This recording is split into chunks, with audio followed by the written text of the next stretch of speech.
Hello friends, आप सभी का मेरे चैनल पर स्वागत है। दोस्तों, आज मैं आपके लिए एक बहुत ही अहम, बहुत ही इम्पॉर्टेंट टॉपिक लेकर आया हूं, जो कि है भारत का भूगोल यानी इंडियन ज्योग्राफी। दोस्तों, यह आर्मी के ज़्यादातर पेपर में इस विषय पर भी सवाल पूछे जाते हैं, जैसे सोल्जर, जीडी, क्लर्कमैन, ट्रेड्समैन, आरटीजीएसईओ।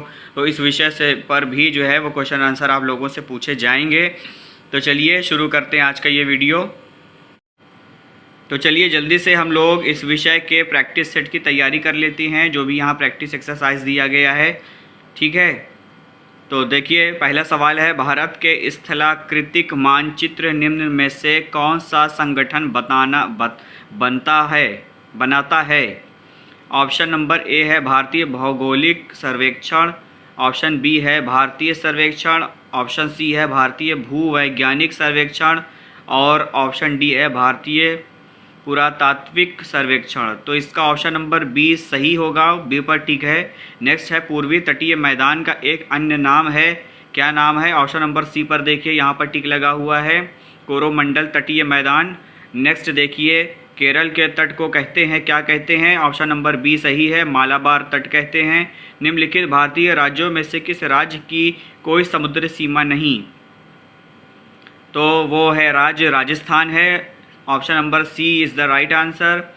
जोजिला दर्रा जोड़ता है, किसे जोड़ता है। ऑप्शन नंबर ए सही है, श्रीनगर और लेह को जोड़ता है। उसके नीचे देखिए, यहाँ पर सूची ए और सूची 2 के साथ मिलान कीजिए और नीचे दिए गए विकल्पों में से सही उत्तर चुनिए। यहाँ ये दिया हुआ है, देखिए आप लोग देख सकते हैं इस वीडियो में आप लोग देखिए। सूची 1 दिया गया है पुलिकट झील, सूची 1 में दिया गया है पुलिकट झील, बी है चिल्का झील, सी वूलर झील और डी है सांभर झील। इसको आप लोग सही क्रम में लगाइए, ठीक है। तो यहाँ पर टिक लगा हुआ है, option number A B C D में से ऑप्शन नंबर ए पर टिक लगा है। उसको ध्यान से पढ़िए और उसको ऑप्शन को सही से टिक लगाइए और समझिए। नेक्स्ट क्वेश्चन है, शिवा समुद्रम किस नदी द्वारा बनाया गया जलप्रपात है। तो ये जलप्रपात है Kaveri. Option number D is the right answer. Next है, उत्तर पूर्वी भारत में बहने वाली राष्ट्रीय नदी है, कौन सी नदी है। Option number A is the right answer, Brahmaputra है, जो कि उत्तर पूर्वी भारत में बहने वाली नदी है। ये ब्रह्मपुत्र नदी है, सही ऑप्शन है ये। निम्नलिखित में से कौन सी नदी ज्वार नदमुख एस्चुरी बनाती है। निम्नलिखित में से कौन सी नदी ज्वार नदमुख एस्चुरी बनाती है। ऑप्शन नंबर ए देखिए, ऑप्शन नंबर ए पर टिक लगा है, नर्मदा नदी बनाती है, तो ये सही होगा। क्वेश्चन नंबर 10 है, भारतीय मरुस्थल की एक महत्वपूर्ण नदी है, कौन सी है। ऑप्शन नंबर इसमें भी ए सही है, लूनी नदी है। नेक्स्ट देखिए, निम्नलिखित में से किस राज्य के वन क्षेत्र का प्रतिशत अनुपात सबसे अधिक है। यहाँ पर ऑप्शन नंबर डी सही है, मणिपुर। उसके बाद देखिए, भरतपुर पक्षी अभयारण्य किस राज्य में स्थित है, वो है राजस्थान में। ऑप्शन नंबर डी पर टिक लगा है, राजस्थान। नेक्स्ट देखिए, जीवन मंडल आरक्षित क्षेत्रों की सबसे पहली परियोजना स्कीम कौन सी थी। वह स्कीम थी ऑप्शन नंबर बी, नीलगिरी जीव मंडल आरक्षित क्षेत्र, ठीक है। उसके बाद देखिए नेक्स्ट है, दोस्तों मैं आपसे लोगों से ये कहना चाहता हूँ कि वीडियो को आप लोग ध्यान से देखिए और साथ में मेरे पढ़ने की कोशिश करिए, और बहुत ही अच्छी ये वीडियो होगी आप लोगों के लिए, आप लोगों की तैयारी सफल हो, ठीक है। इसके बाद मैं डिटेल्स दूंगा इस वीडियो के बारे में, जो कि भारत का भूगोल के ऊपर जो है आधारित है ये वीडियो आज की। नेक्स्ट वाला क्वेश्चन क्या है, निम्नलिखित में से किस राज्य के वन क्षेत्र का प्रतिशत अनुपात सबसे अधिक है। तो ये है ऑप्शन नंबर सी, मिज़ोरम। उसके बाद देखिए 15 क्वेश्चन क्या है, निम्नलिखित अभयारण्य में से किसका सुमेलन राज्य सही नहीं है। निम्नलिखित अभयारण्य में से किसका सुमेलन राज्य सही नहीं है। यहाँ पर देखिए ऑप्शन नंबर डी पर पेरियार, जो कि कर्नाटका दिया हुआ है इसको, तो इसका ये सुमेलन सही नहीं है, ऑप्शन नंबर डी। उसके बाद देखिए भारत में अधिकतम कृषि योग्य घरेलू वाली फसल है कौन सी है, ऑप्शन नंबर ए सही है, चावल। इस तरह के सवाल आर्मी में आते रहते हैं दोस्तों, ये GD clerk, tradesman, soldier, RT, JCO में भी पूछे जाते हैं इस तरह के सवाल, जो कि भारत के भूगोल से जो विषय है इससे लिया गया है। ठीक है, तो ये नेक्स्ट देखिए आप, तारपीन का तेल कहाँ से मिलता है, ऑप्शन नंबर बी सही है, चीड़ का पेड़, तो इससे जो है वो तारपीन का तेल मिलता है, प्राप्त होता है। नेक्स्ट है निम्नलिखित में से वो मसाला पदार्थ कौन सा है जो जड़ों से प्राप्त होता है। जड़ों से जो प्राप्त होता है वो है, आप सभी लोग जानते हैं, ऑप्शन नंबर सी सही है, हल्दी। नेक्स्ट क्वेश्चन है भारत में कॉफ़ी का अधिकतम उत्पादन करने वाले राज्य का नाम क्या है, ऑप्शन नंबर डी सही है, तमिलनाडु। उसके बाद देखिए भारत में कृषि को दुष्प्रभावित करने वाला मौसम का सबसे महत्वपूर्ण तत्व है क्या है, ऑप्शन नंबर सी सही है, पवन। उसके बाद देखिए क्वेश्चन नंबर 21 है, ऑपरेशन फ्लड किस कार्य से संबंधित है, ये संबंधित है, ऑप्शन नंबर डी, जल संचयन। उसके बाद देखिए फ्रेंड्स, जो भी मेरे चैनल पर नए हैं, नए व्यूवर्स हैं, वो चैनल को सब्सक्राइब ज़रूर कर देंगे। अगर वीडियो अच्छी लग रही हो तो वीडियो को लाइक करिएगा। क्वेश्चन नंबर 22 देखिए, निम्न में से कौन सी भारत में रबी फसल नहीं है, जो भारत में रबी फसल नहीं है उस पर टिक लगा हुआ है वो है गेहूं, तो ये भारत की रबी फसल नहीं है, ऑप्शन नंबर ए सही है। नेक्स्ट है, जहां तक कृषि मंत्रालय के सरकारी वर्गीकरण का संबंध है, भारत में कितने कृषि जलवायु क्षेत्र हैं, कुल हैं, ऑप्शन नंबर डी पे टिक लगा हुआ है, 122, 122। नेक्स्ट देखिए, पश्चिम बंगाल में रानीगंज का संबंध है, ऑप्शन नंबर सी, मैग्नीज से। उसके बाद देखिए पन्ना मध्य प्रदेश में एक बहुत महत्वपूर्ण स्थान है, ये निम्न में से किस खदान के लिए प्रसिद्ध है, तो ये प्रसिद्ध है ऑप्शन नंबर, ठीक है, तो पन्ना प्रसिद्ध है, ऑप्शन नंबर ए पर टिक है, सोने की खदान के लिए प्रसिद्ध है। उसके बाद देखिए कुद्रेमुख खान के लौह अयस्क का निर्यात किस बंदरगाह से होता है, वो होता है option number C, Cochin. Next है, भारत की सिलिकॉन वैली स्थित है, कहाँ स्थित है, ऑप्शन नंबर डी सही है, श्रीनगर में स्थित है सिलिकॉन वैली, याद रखिएगा। नेक्स्ट देखिए, आंध्र प्रदेश में अनंतपुर ज़िला किसके लिए प्रसिद्ध है, वो प्रसिद्ध है ऑप्शन नंबर बी, जस्ता जिंक के लिए प्रसिद्ध है, ऑप्शन नंबर बी पर टिक लगा हुआ है। नेक्स्ट देखिए, इस समय भारत में सबसे बड़ा तेल शोधन कारखाना निम्न में से कौन सा है, तो वो है ऑप्शन नंबर बी पर टिक है, मुंबई, BPCL। नेक्स्ट देखिए, राजस्थान में खेतड़ी किसके लिए प्रसिद्ध है, ये प्रसिद्ध है ऑप्शन नंबर ए, कॉपर की खदानें इसके लिए प्रसिद्ध है राजस्थान में। नेक्स्ट है, यूरेनियम के विशाल निक्षेप हाल में पाए गए हैं, कहाँ पाए गए हैं, ऑप्शन नंबर ए पर टिक है, आंध्र प्रदेश में पाए गए हैं। उसके बाद देखिए क्वेश्चन नंबर 32 पर, नागार्जुन सागर बांध का निर्माण किस नदी पर हुआ है, तो ये हुआ है कृष्णा नदी पर। ऐसे सवाल बहुत ही इंपॉर्टेंट सवाल हैं इसमें से देखिए और उसको याद करिए आप लोग, बहुत ही इम्पॉर्टेंट क्वेश्चन में ये है जो कि आता है एग्ज़ाम में, ज़्यादातर ये सब सवाल पूछा जाता है। सागर नदी से संबंधित जो प्रश्न होते हैं वो सवाल आर्मी में पूछे जाते हैं, तो आप लोगों को बिल्कुल ठीक से पढ़ना है। नेक्स्ट देखिए, निम्नलिखित में से बिजली का नवीकरण यानी रिन्यूएबल संसाधन है कौन सा है, तो ये है बिजली के लिए नवीकरण के लिए जो रिन्यूएबल संसाधन है वो है पानी से संबंधित है, तो इसमें ऑप्शन नंबर ए पर टिक लगा हुआ है, पानी इज़ द राइट आंसर। उसके बाद देखिए, हिंदुस्तान मशीन टूल्स उद्योग निम्नलिखित में से किस शहर में स्थित है,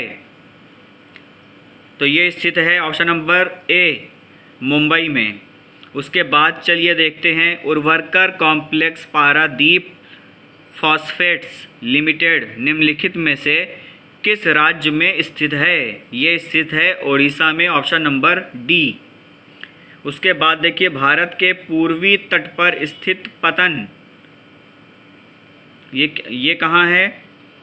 भारत के पूर्वी तट पर स्थित पतन। ये ऑप्शन नंबर डी सही है, पारादीप और हल्दिया।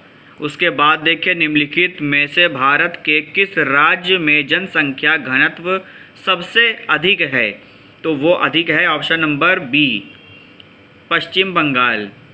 उसके बाद देखिए, आवास और शहरी गरीबी उन्मूलन मंत्रालय द्वारा हाल ही में जारी किए गए आंकड़ों के अनुसार गंदी बस्तियों की सबसे अधिक संख्या निम्न में से किस राज्य में है? वो है ऑप्शन नंबर डी पर देखिए, ठीक है, आंध्र प्रदेश। ये जो है वो सबसे अधिक संख्या वाला राज्य है गंदगी के अनुसार। Option number D, Andhra Pradesh. Question number 39 की तरफ चलते हैं। भारत का सबसे बड़ा जनजाति समुदाय है, वो है ऑप्शन नंबर बी, गोंड। उसके बाद इस वीडियो का लास्ट जो प्रश्न है वो आपके सामने है, प्रश्न नंबर 40 है। देखिए इसको, निम्नलिखित में से भारत का कौन सा स्थल स्मारक यूनेस्को की विश्व सांस्कृतिक विरासत की सूची में शामिल है? तो ये है ऑप्शन नंबर ए पर टिक लगा हुआ है, वेल्हा, गोवा में चर्च और कैथेड्रल। तो ये था आज का इस वीडियो का क्वेश्चन नंबर 40। तो अभी ये वीडियो ख़त्म नहीं हुई है, इसके बारे में और भी डिटेल्स निकालते हैं, जानने की कोशिश करेंगे, ठीक है। एक एक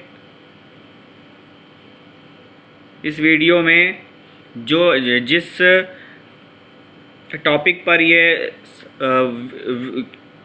विषय आधारित है, भारत का भूगोल, इसके बारे में भी हम लोग अच्छे से पढ़ लेते हैं। ये तो अभी सिर्फ क्वेश्चन आंसर थे दोस्तों, इतना ही काफ़ी नहीं है। बाकी अगर आप इस चैप्टर का अध्ययन अच्छे से कर लेंगे पढ़ाई, तो आपको इन सारे सवालों के जवाब ऑटोमेटिक पता चल जाएंगे। तो चलिए चलते हैं इसकी डिटेल्स की तरफ। तो यहाँ देखिए फ्रेंड्स, दिया हुआ है भारत का भूगोल यानी इंडियन ज्योग्राफी की पूरी फुल डिटेल दी हुई है। आप लोग यहाँ देख सकते हैं लाइन वाइज। देखिए यहाँ पे मैं आप लोगों को दिखाने की कोशिश कर रहा हूँ, तो यहाँ पॉज कर करके आप लोग पढ़ते जाइएगा, ठीक है। जहाँ ना समझ में आए वहाँ पर आप रोक के पढ़ लीजिएगा। इसमें बहुत ही अच्छा डिटेल्स लिया हुआ है हर एक चीज़ के बारे में, जिसके जो डिपेंड था क्वेश्चन आंसर, वो 40 क्वेश्चन आंसर जिस पे जो है आधारित है।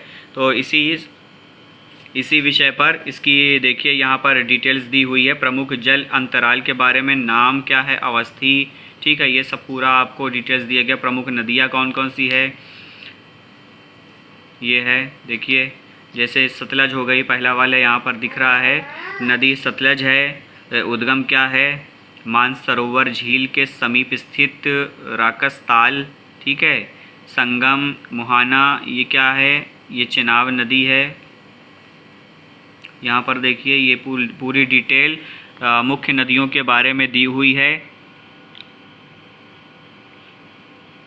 इसको अगर आप लोग देखकर पढ़ेंगे तो आपका जो है वो क्वेश्चन पेपर बहुत इजी हो जाएगा। इस विषय के बारे में जो भारत का भूगोल बताया गया है यहाँ पर, उसके बारे में बहुत इजी हो जाएगा आप लोगों को। तो डिटेल पढ़ना बहुत ज़रूरी है क्वेश्चन आंसर के साथ साथ, इसलिए मैं आप लोगों को इस वीडियो के लास्ट में क्वेश्चन आंसर बताने के बाद डिटेल्स ज़रूर देता हूँ, ताकि कोई डाउट ना रहे आप लोगों को।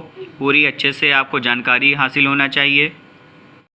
ये प्रमुख नदियों के बारे में जो चार्ट यहाँ दिया हो गया है उसके आगे है, देखिए और भी हैं।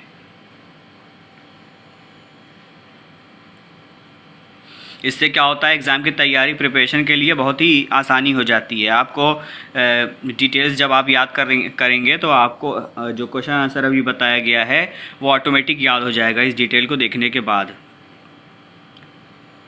यहाँ प्रमुख झीलें हैं, देखिए कितने अच्छे से यहाँ हर एक चीज़ को जो डिटेल्स में यहाँ इलेबोरेट किया गया है। झील है, संबंधित राज्य क्या है, जैसे डल झील, देखिए यहाँ डल झील है, ये किस राज्य में है, ये जम्मू कश्मीर में है, ठीक है। और कौन कौन सी झील है जो इससे रिलेटेड है, जो जम्मू कश्मीर में है, शेषनाग झील है, वो भी जम्मू कश्मीर में है।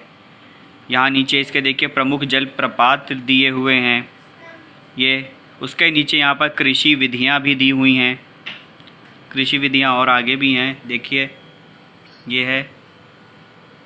प्रमुख फसल दिया हुआ है, देखिए फसल यहाँ दिया गया है और प्रमुख उत्पादक राज्य दिया गया है कि किस जगह की फसल ज़्यादातर कहाँ पर पाई जाती है, कहाँ पर होती है। जैसे चावल हो गया आपका पश्चिम बंगाल, उत्तर प्रदेश, आंध्र प्रदेश, बिहार एवं पंजाब, ये सब जगह जो है वो ये फसल जो है वो चावल की ज़्यादा उपज है यहाँ पर। इसी तरह गेहूँ की, ज्वार, बाजरा, दलहन, तिलहन, जौ, गन्ना, मूंगफली, चाय, कहवा, कपास, रबड़, पटसन, तंबाकू, ठीक है, ये सब सारा यहाँ प्रमुख उत्पादक राज्य दिया गया है फसल के साथ साथ।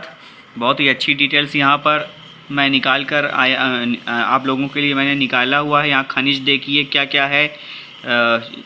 कोयला कहाँ किस राज्य में ज़्यादा पाया जाता है, लौह अयस्क कहाँ कहाँ ज़्यादा पाया जाता है, यहाँ पर देखिए। फिर उसके बाद है भारत के रेल मंडल एवं उनके मुख्यालय यहाँ पर। तो आप लोगों को कभी भी क्वेश्चन आंसर याद करना है तो फुल डिटेल्स के साथ याद करिएगा। ये रेल मंडल है, मुख्यालय है, ठीक है, यहाँ पर देखिए दिया हुआ है। फिर उसके आगे चलिए देखते हैं क्या है। देश के प्रमुख अंतर्राष्ट्रीय हवाई अड्डे हैं। वाह, बहुत ही अच्छा डिटेल्स यहाँ पर दिया हुआ है। देखिए एक एक चीज़ के बारे में यहाँ पर बताया गया है। इंडियन ज्योग्राफिक चैप्टर है ये, तो इससे बहुत ही ज़्यादा प्रश्न पूछे जाते हैं, सवाल इससे आते हैं आर्मी के एग्ज़ाम में, चाहे वो जीडी का हो, सोल्जर का हो, क्लर्क हो, ट्रेड्समैन हो, आरटीजेसीओ हो, ठीक है, धर्मगुरु का, उसमें भी ये सारे विषय पर ये सवाल उसमें रहते हैं आपके क्वेश्चन पेपर जो आप लोगों को एग्ज़ाम देना है। तो बहुत अच्छे से तैयारी करना है। यहाँ पर देखिए भारत की जनगणना 2011, ठीक है, अंतिम आंकड़े यहाँ पर दिया हुआ है। यहाँ पर आप देखिए, यहाँ पर भारत में जनगणना की शुरुआत कब हुई, तो यहाँ हुई 1872 ईस्वी में, 1872 ईस्वी में हुई थी। भारत के नियम जनगणना की शुरुआत 1881 ईस्वी में लॉर्ड रिपन के कार्यालय में हुई थी। तो यहाँ भारत की जनगणना 2011 के जो यहाँ पर आंकड़े दिए हुए हैं ये आप अच्छे से पढ़ लीजिए और अपने माइंड में फीड कर लीजिए ताकि याद रहे। कभी भी इससे रिलेटेड कोई प्रश्न आ जाता है तो आप डिटेल्स अगर पढ़े हुए हैं तो आप लोग बहुत अच्छे से इसकी तैयारी कर सकते हैं और सवाल आपके जहन में रहेगा, ठीक है। यहाँ पर देखिए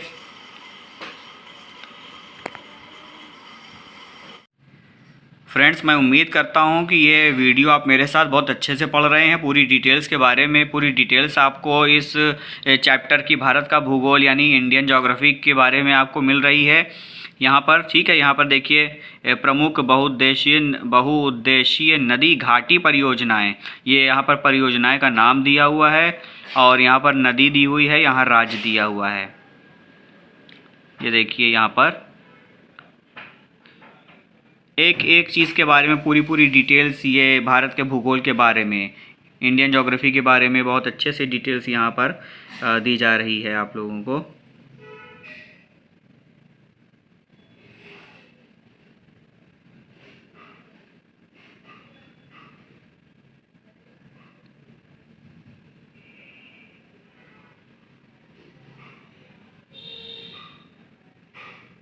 ये सारी यहाँ पर परियोजनाएं दी हुई हैं, उसके साथ साथ नदी दी हुई है और किस राज्य की है वो भी यहाँ पर दी हुई है, ठीक है। ये है, इसके आगे अभी और भी है।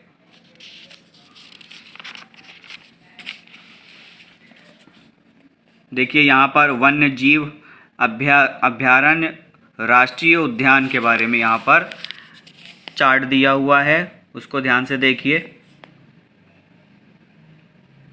यहाँ राष्ट्रीय उद्यान दिया हुआ है, यहाँ राज्य है, ठीक है।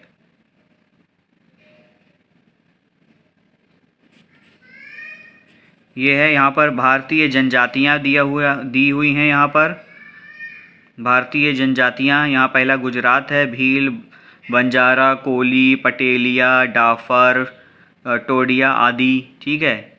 उसके आगे भी है जम्मू कश्मीर की, यहाँ पर भारतीय जनजातियाँ दी हुई हैं, लद्दाखी, गुज्जर, गद्दी, बक्करवाल आदि, ठीक है, ये सब जनजातियाँ यहाँ पाई जाती हैं। तो उम्मीद है मेरी कि आप लोगों को डिटेल्स बहुत अच्छे से मिल रही है।